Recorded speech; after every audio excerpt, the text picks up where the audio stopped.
names are important. They're a key part of our identity.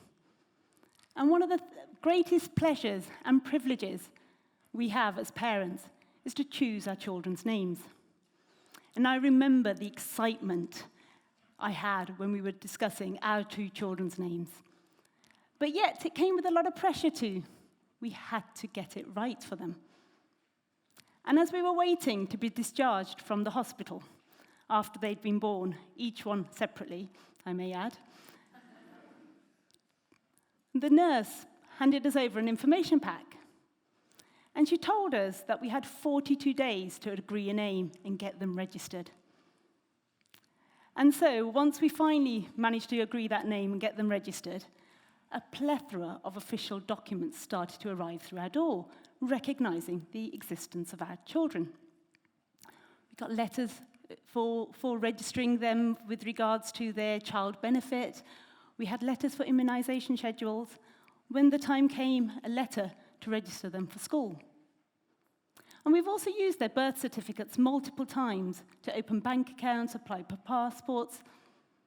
And we know that once they turn 16, the national insurance number will automatically arrive through the post, and at 18, they'll be registered to vote.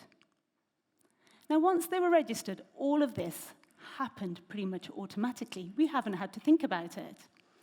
They are officially recognized in the UK's data systems. They are a data point. Individually, they are each a data point. However, globally, this is not the case for every single person. Globally, there are millions and millions of people who do not have an identity. Millions of men, women, and children who do not have their birth registered, who do not have a legal identity, who are not counted. Now, these people often tend to be those who are extremely poor. They are extremely poor. They are often homeless. They can be a refugee child growing up in a camp. They can be an orphan child growing up on the streets of a local city. They are invisible. They are not counted. In fact, of the poorest 20% of the people in the world, that's 1.4 billion people, 1 in 3 children, only 1 in 3 children will have their birth registered. So the majority of children that are being born into extreme poverty are not registered. They are not counted. They have no legal identity. They simply do not exist. So if you don't have a legal identity and you're not registered at birth, you can't open a bank account. You can't own land. You can't buy property. You're unlikely to be able to go and register in a school. You're certainly not going to be on the health centre's list for immunization. And potentially, you are probably not going to be able to contribute to the formal economy of your country either. So there are many reasons why people who are extremely poor are being left further and further behind. So why are these people missing in official data? Why are they not being counted? First of all, number one, some of these people are often the hard-to-reach populations because they are invisible as they're living in remote areas where often registration and statistical systems are weak or non-existent. Secondly, they may be deliberately excluded. They may be deliberately excluded as a result of aspects of their identity. It may be a race, it may be religion, it may be a tribal identity, or it may even be a disability. And thirdly, some people are disadvantaged as a result of their poverty. Slum dwellers, homeless people, people living in institutions such as mental health centres or disabled centres, orphanages. Because data that's traditionally gathered on people is gathered through surveys. Surveys are basically calculating data from households. And if you don't live in a household, you fall out of survey data, you're not captured. So recently I had the opportunity to go and meet with some people who are invisible to their governments. I was in northern Uganda, an area that has seen decades of conflict. It's got very high levels of extreme poverty, and also the majority of the population there are internally displaced as a result of the conflict. So we were there learning about some of the projects my organization is running in the community there to identify some of these people who are not visible in official statistics and make sure their voices are being heard by the local communities and the local officials. So we arrived in the community and we set up under a big tree. It was a very hot day that day, and where we were, there was very little going on. There were a few mud huts scattered everywhere, but there was very little else.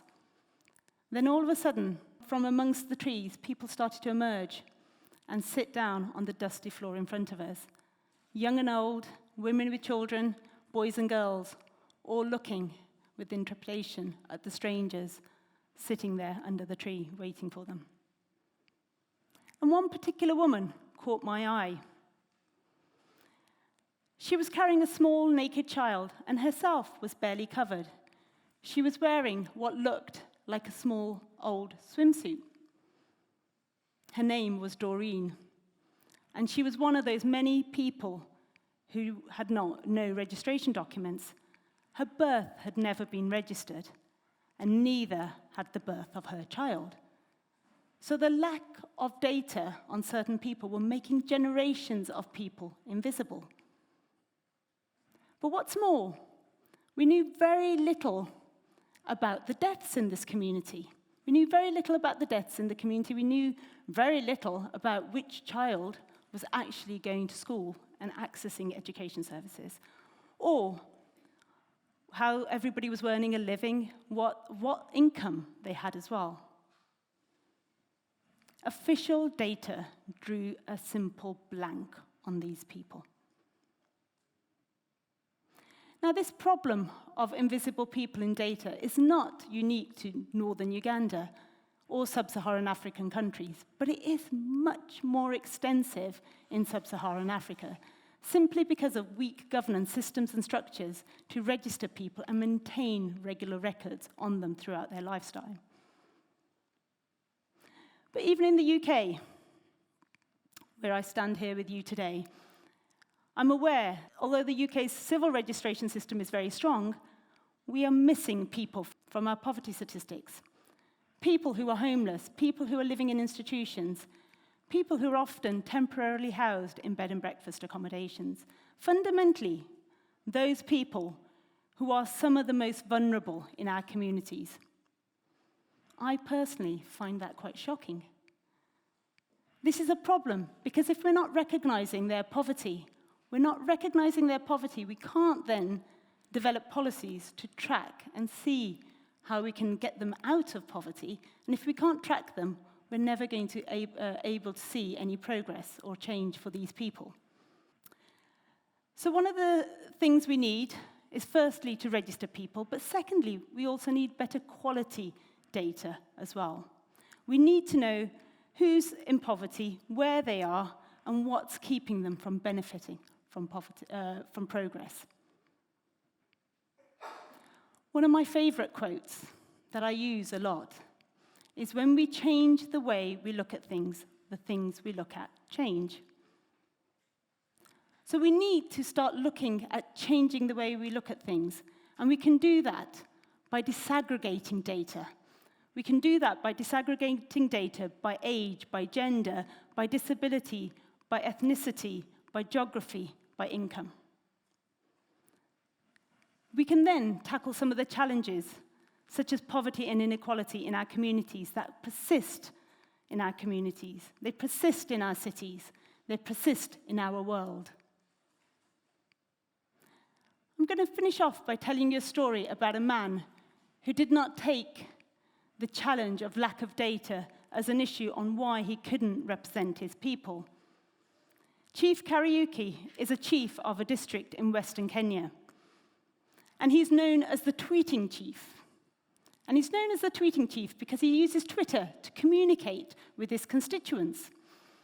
And he's a man who thinks very visionary, and he couldn't understand why official data that he had, census data, service data, was telling him one thing, but he saw a very different picture on the ground. And he wanted to know, he really wanted to know who in his communities he had and what their needs were so he could respond to them. And so my organization, Development Initiatives, worked with a local partner called Open Institute in Kenya, and we came together with the chief to try to identify every single person in his constituency.